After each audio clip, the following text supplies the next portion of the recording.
Binigyan ni Pangulong Bongbong Marcos ang kahalagaan ng pananatili ng Amerika sa Indo-Pacific region. It will be crucial to the free and open nature of our region that your vigor, inventiveness, and resilience, essential drivers of the great American nation, continue to play a leading role in nurturing a strong and peaceful Indo-Pacific. Sinabi ng Pangulong Marcos sa harap ng security experts sa mga miyembro ng Diplomatic Corps sa Manila Strategy Forum sa Pasay.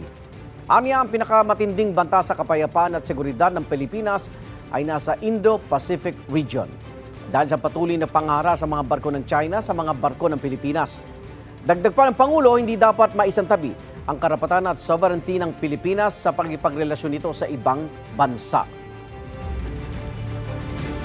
Igan, mauna ka sa mga balita, mag-subscribe na sa GMA Integrated News sa YouTube para sa iba't ibang ulat sa ating bansa.